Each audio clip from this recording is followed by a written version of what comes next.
আমাদের পৃথিবীতে যতগুলো জলাশয় আছে তাদের মধ্যে এক ধরনের উদ্ভিদ জন্মায়, নাম হচ্ছে কচুরিপানা। এরা জলাশয়কে ধ্বংস করতে পারে। এদের বৃদ্ধিকে ব্যাহত করার জন্য আমাদের কাছে 100% উপায় আছে। সে উপায়টি হলো এদের জন্মকে বাধা দেওয়ার জন্য প্রথমে আমরা এর জীবন চক্রকে ধ্বংস করতে হবে।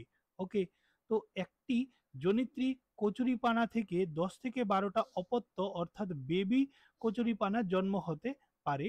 এদেরকে যদি আমরা মেশিনের সাহায্যে জলাশয় থেকে বের করে ফেলার সময় তার সামান্য অংশ থেকে যায়, তাহলে কিন্তু সেই সামান্য অংশ থেকে পুনরায় আবার সেটা বৃদ্ধি পেয়ে বিশাল আকার ধারণ করতে পারে। তাই এদের জীবনচক্রকে ধ্বংস করার জন্য প্রথমে আমাদের যে বীজ অর্থাৎ ডটার প্লান্ট সেটাকে বিনষ্ট করে দিতে হবে এবং একটা মিনিমাম টেম্পারেচারের মধ্যে তাদের রাখতে হবে, যেটা হচ্ছে 25 ডিগ্রি সেলসিয়াস থেকে 35 ডিগ্রি সেলসিয়াস, এবং এটাকে ওয়াটার স্টেবিলিটিতে রাখতে হবে। কারণ হচ্ছে কি, চলন্ত জলের মধ্যে এগুলি আরো দ্রুত বৃদ্ধি পায়। তো এইগুলো যদি আমরা করতে পারি তাহলে কিন্তু এদের বৃদ্ধি ব্যাহত হবে।